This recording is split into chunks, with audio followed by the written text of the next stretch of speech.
आज हम बनाएंगे बेसन और नारियल के लड्डू।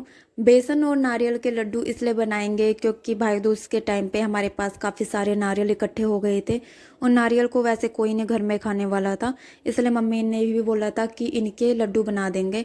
और मैं भी काफ़ी टाइम से बोल रही थी कि इनके लड्डू ही बना दो, क्योंकि मुझे बेसन के लड्डू ज़्यादा पसंद है। इसलिए मम्मी ने क्या किया, बेसन को भी मिक्स कर दिया साथ में, इसी वजह से। तो दोनों चीज़ें मम्मी बना रही थी आज। सांधा भी साथ में मम्मी ने बनाया और लड्डू भी साथ में बनाए। लेकिन सबसे पहले हमने सांधे को डाला था, इसमें भी बेसन की ज़रूरत थी और लड्डुओं में भी बेसन की ज़रूरत थी, जिसमें मैंने साथ में मम्मी के काम भी करवाया था काफ़ी सारी चीज़ों में। जैसे काफ़ी सारी चीज़ें पीसनी थी, वो काफ़ी सारी चीज़ें छीलनी थी, तो उन सब चीज़ों में मैंने साथ में मम्मी की मदद करवाई थी। तो इसके साथ साथ मम्मी ने दूसरी तरफ सबसे पहले सांधे को डाला, उसके बाद लड्डू बनाए।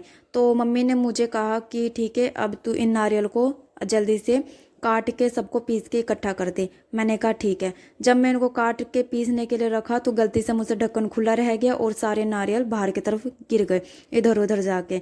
तो मम्मी मेरी तरफ थोड़ा सा देखने लगी तिरछा, पर उन्होंने कुछ नहीं कहा। बाद में उन्होंने सांदा डालने के बाद मेरी मदद करवाई, जिसमें उन्होंने भी काटे और साथ में मैंने भी काटे, तो जल्दी काम हो गया था उस वजह से। तो सारा जितना भी था हमने उनका भूरा बना लिया, पीस के इकट्ठा कर लिया। और एक दो चीज़ें और जो थी मम्मी ने बनाई हुई थी, जैसे बेसन को और खांड को, उन सारी चीज़ों को अच्छे से मम्मी ने मुझे बोला था इनको पीस और साथ में मिक्स कर दे। ड्राई फ्रूट मम्मी ने मुझे बोले थे, क्योंकि इतने अच्छे नहीं लगते ड्राई फ्रूट, खासकर किशमिश मुझे नहीं लगते, इसलिए मम्मी ने नहीं डालवाए। उसके बाद दोनों चीज़ें मैंने मिक्स करके सब इकट्ठा कर दिया और हाथों से मिक्स भी किया।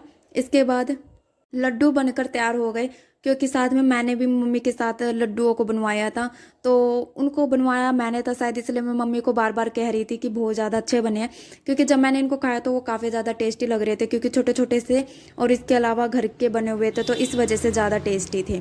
तो हमने दो अलग अलग डब्बों में भी रखे, फिर जो भी घर में बर्तन था बड़े वाला उसमें भी रखे। तो अब इसको हर कोई खा रहा है हमारे घर में, सबको बहुत ज़्यादा अच्छे लगे जब भी सबने खाए। तो मुझे तो बेसन के लड्डू सबसे ज़्यादा पसंद है। तो इस तरह से ये बेसन और नारियल के दोनों के ही लड्डू बन गए। तो मेरे फेवरेट फिर भी बेसन के ही लड्डू हैं। Bye bye.